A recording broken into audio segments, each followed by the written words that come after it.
Alright guys, if you are a runner and you just went through those videos that I posted, you probably see kind of yourself and what kind of pace you're running, right? So I started off with a very slow, moderate pace. That was probably like a 8 to 9 minute mile to a sprinting pace. So what you see on that is you see the ranges of motion change on that gait pattern, right? So on the first one you saw the foot stay pretty low, the low flexion of the ankle, low flexion of the knee, low flexion of the hip. When I say low, I just mean like open, closed. And a lot of times with working with runners, so I was a runner. I ran competitively for many years.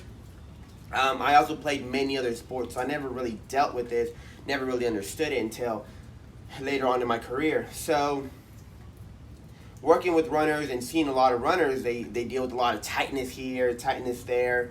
And really, it's because you just stay in one position the whole time. You're talking about hours and hours in that same position, and most runners only run. They don't do anything on the side. So when all you do is run, and all you do is live in those positions, guess what? You're gonna get stuck in those positions, and all other positions are not gonna work. But that is your body doing you a favor. Your body is like, hey man, this guy Kyle, all he does is run and he's always in his positions. Well, how can we be most efficient in this position, and how can we drive this forward just for survival reasons? So what you want to do to maybe not have those tight quads, a tight lower back, the ankles that don't move very well, is you want to explore other positions of the lower extremities, right? Just kind of bring blood flow, bring just more awareness to, whether it's your body knowing you can still do it, and that kind of stuff you see really regularly with runners. Now, how does sprinting differ? Well, when you're sprinting, you are damn near full range of motion of those limbs.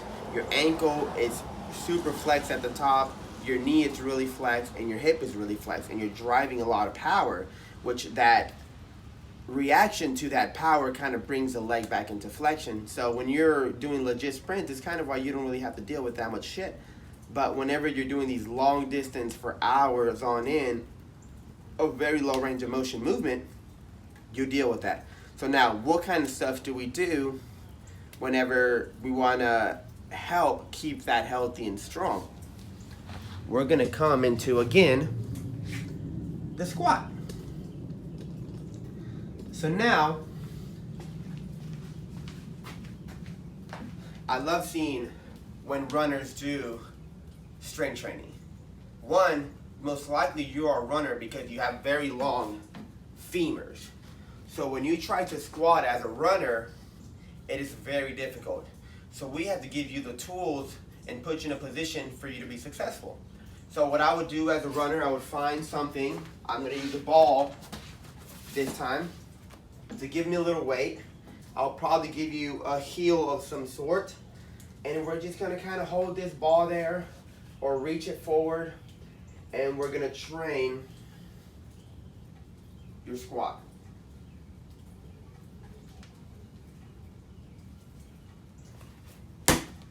Now, what would I do there? I would progress it very differently for people.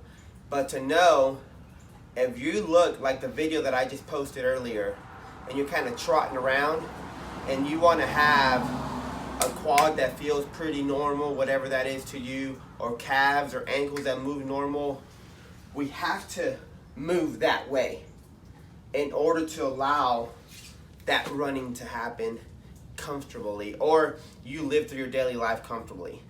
If you live only doing the running part, you're probably going to have some issues. If you live only doing the squatting part, you might also have some issues, right? It's a big balance of everything. So we just want to make sure that we're challenging the body at all times.